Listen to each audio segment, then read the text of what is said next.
અરવલ્લી જિલ્લાના માલપુર મુકામે સાબરકાંઠા લોકસભાના કોંગ્રેસના ઉમેદવારનો પ્રચાર જોરશોરમાં. માલપુરના મોરડુંગરી ખાતે જાહેર સભાનું આયોજન કરાયું. માલપુરમાં મોદી ઉપર આકરા પ્રહાર કરતા શક્તિસિંહ ગોહિલ. 400 રૂપિયાની ગેસની બોટલના 1100 કેમ થયા? જવાબ આપવો જોઈએ. પ્રાપ્ત માહિતી અનુસાર અરવલ્લી જિલ્લાના માલપુર ગામમાં કોંગ્રેસની સભા યોજાઈ હતી, જેમાં ગુજરાત પ્રદેશ અધ્યક્ષ કોંગ્રેસના શક્તિસિંહ ગોહિલ દ્વારા નરેન્દ્ર મોદી ઉપર શાબ્દિક પ્રહારો કરતા જણાવ્યું કે મોદી 10 વર્ષના શાસનની ઉપલબ્ધિ બતાવવી જોઈએ, એની જગ્યાએ 2 ભેંસ માંગથી 1 ભેંસ કોંગ્રેસ લઈ જશે જેવી હાસ્યાસ્પદ વાતો કરે છે. બીજી તરફ જોઈએ તો ભાજપના અધ્યક્ષ આવ્યા ત્યારે પોલીસ સુરક્ષા કડક હતી, પરંતુ કોંગ્રેસ અધ્યક્ષ આવે ત્યારે પોલીસ બંદોબસ્ત ખૂબ ઓછા પ્રમાણમાં જોવા મળી. કોંગ્રેસ સભામાં પૂર્વ એમએલએ જશુભાઈ પટેલ, યુવા કોંગ્રેસના યુથ પ્રમુખ નેતા નિશ્ચલ પટેલ, પૂર્વ સાંસદ મધુસૂદન મિસ્ત્રી જેવા કોંગ્રેસ નેતાઓ હાજર રહ્યા. સભામાં રાજપૂતો, વૈષ્ણવો, બ્રાહ્મણોના આગેવાનો દ્વારા શક્તિસિંહનું અભિવાદન કરાયું. રિપોર્ટ જયપ્રકાશ જોશી, અરવલ્લી. સુજ્ઞજનોનો આભાર માનીશ. અરવલ્લી જિલ્લામાં તમામ વાગદાર જાતિના ભાઈઓએ કોંગ્રેસ પક્ષની આ ચૂંટણી સભામાં સમર્થન. આજે દેશના વડાપ્રધાન, મારા પણ વડાપ્રધાન, ગઈકાલથી તેઓ આપણા ગુજરાતમાં બહુ મોટી અપેક્ષાઓ હતી. દેશના વડાપ્રધાન 10 વર્ષ સુધી જેમને સત્તા મળી છે, એ સત્તા જ્યારે મળી છે ત્યારે આ દેશના વડાપ્રધાન શ્રી 10 વર્ષમાં પોતે કરેલા કામો, ભૂતકાળમાં આપેલી ગેરંટીઓની વાત કરશે.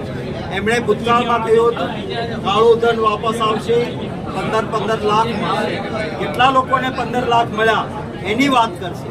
પણ એ વાત કરીને એમણે ગેરંટી આપી હતી 2 કરોડ નોકરીઓ ખોલશે, એની કોઈ વાત નહીં, કારણ કે નોકરી તો હતી એ નહીં જતી. ખેડૂતની આવક બમણી કરીશ, એની કોઈ વાત ના કરી, કારણ કે ખર્ચ બમણો થયો, આવક તો ખેડૂતની વધી.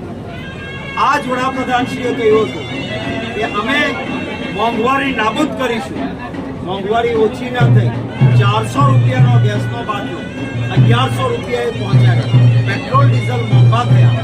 આ જ ઉત્તર ગુજરાતમાં આવીને કહ્યું હતું કે મને એટલો ઓઇલ અને ગેસ મળી ગયો છે કે હવે ચકલી ખોલશો તો પેટ્રોલ અને ડીઝલ આવશે. પણ કાંઈ આવ્યું નહીં. આવા જુમલાઓ આપ્યા હતા જે એ વખતે ગેરંટી હતી, એક પણ એની વાત ન કરી અને બિનજરૂરી સાવ જુઠ્ઠાણા કોંગ્રેસ ઉપર આક્ષેપો કે છે. લેખિત આપે કોંગ્રેસ કે બંધારણ નહીં બદલી. અરે ભાઈ, અમારો ઇતિહાસ જોઈ લો. તમારા કરતા વધારે સંખ્યા સંસદમાં કોંગ્રેસ પાર્ટી પાસે ભૂતકાળમાં હતી. ઇન્દિરાજી વડાપ્રધાન હતા, રાજીવજીના વખતમાં ભાજપના 2 જ સંસદ સભ્યો હતા. અમે ક્યારેય બંધારણ સાથે છેડછાડ કરી નથી, કરવાનાય નથી. તમારે બંધારણ બદલવું છે. તમારી નીતિ રીતિ જુઓ. તમારે દેશના 22 ઉદ્યોગપતિઓ છે, એના પાસે એટલું ધન અને સંપત્તિ છે જેટલી 70 કરોડ પાસે છે. એક તરફ 70 કરોડ દેશવાસીની મિલકત, એક બાજુ માત્ર 22 છે. તો શું આ 22 પાસેથી ટેક્સ વધારે ના લેવો જોઈએ? કોઈ આવી વાત કરી તો બનાસકાંઠામાં હાસ્યાસ્પદ વાત કરે છે કે ભાઈઓ બહેનો, આ કોંગ્રેસ આવશે, તમારી 2 ભેંસ હશે તો 1 ભેંસ લઈ જશે. આવી વાત દેશના વડાપ્રધાન કરે? આ કઈ રીતે આ મજાક બને છે દેશના વડાપ્રધાન? મને દુઃખ થાય છે કે મારા પણ એ વડાપ્રધાન છે.